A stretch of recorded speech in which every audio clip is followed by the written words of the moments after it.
অভিষেক বন্দ্যোপাধ্যায় শোকস্তব্ধ। তিনি পোস্ট করেছেন, বাংলা চলচ্চিত্র জগতের জনপ্রিয় অভিনেতা রাহুল অরুণোদয় বন্দ্যোপাধ্যায়ের অকাল প্রয়াণে আমি গভীরভাবে শোকস্তব্ধ।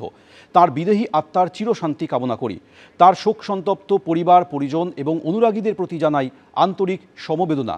পোস্ট করে লিখেছেন অভিষেক বন্দ্যোপাধ্যায়।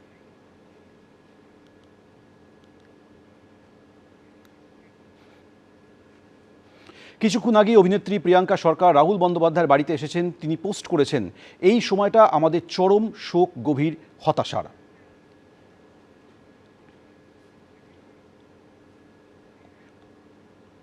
অভিনেতা রাহুলের মৃত্যুর খবর পেয়ে তার বাড়ির সামনে জড়ো হয়েছেন পাড়া প্রতিবেশী থেকে তার অনুরাগীরা। সরাসরি আমাদের সঙ্গে রয়েছে আমাদের প্রতিনিধি মনামি রায়। মনামি, কেউ ভাবতেই পারছেন না যে সিরিয়ালের শুটিংয়ে গিয়ে এইভাবে প্রাণ চলে যাবে।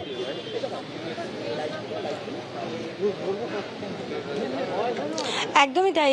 তুমি যেটা বললে যে কেউ ভাবতেই পারছে না যে এরকমভাবে একজন এত ভালো অভিনেতা তাকে সকলে হারিয়ে ফেলবেন, এবং তার থেকেও বড় কথা পাড়ার লোকে তাকে পাড়ার ছেলের মতনই ভালোবাসেন, পাশের বাড়ির ছেলের মতনই ভালোবাসেন। সেই ছবিটাই কিন্তু দেখতে পাচ্ছ যে রাতের 11টা বেজে গেছে, কিন্তু তারপরেও পাড়ার মানুষের যে পরিমাণের ভিড় এবং তার সাথে তার অনুরাগীর সংখ্যাও কিন্তু নেহাত কম নয়, সেই ছবিটাই কিন্তু ফুটে উঠছে। এই মুহূর্তে জানা যাচ্ছে যে প্রিয়াঙ্কা সরকার তিনিও আসতে চলেছেন, এবং তার সাথে সাথেই দেখা যাচ্ছে যে অরূপ বিশ্বাসও এসেছেন রাহুল বন্দ্যোপাধ্যায়ের বাড়িতে, এবং তার সাথেই আমরা যেটা দেখতে পাচ্ছি যে প্রচণ্ড পরিমাণের যে ভিড় সংখ্যা কিন্তু রীতিমতন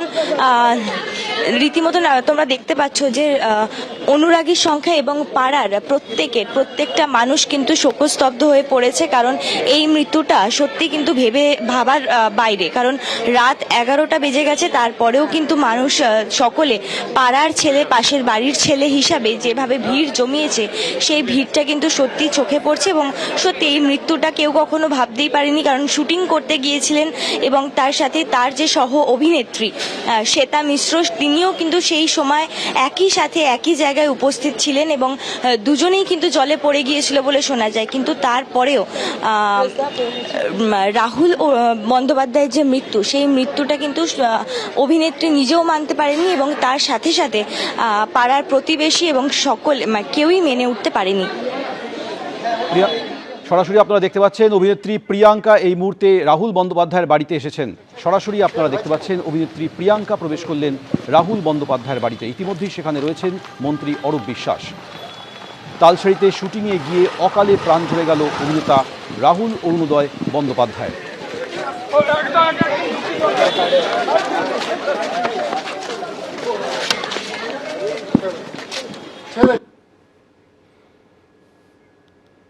দীঘায় নিয়ে আসা হয়েছে রাহুল বন্দ্যোপাধ্যায়ের দেহ। সরাসরি আমাদের সঙ্গে এই মুহূর্তে রয়েছে আমাদের অপর প্রতিনিধি অনির্বাণ বিশ্বাস। অনির্বাণ, দেখো, কিছুক্ষণ আগে কিন্তু প্রিয়াঙ্কা সরকার তিনি কিন্তু রাহুল বন্দ্যোপাধ্যায়ের বাড়িতে পৌঁছলেন। আমরা দেখতে পাচ্ছি যে আমাদের পিছনে এই হচ্ছে সেই রাহুল বন্দ্যোপাধ্যায়ের বাড়ি।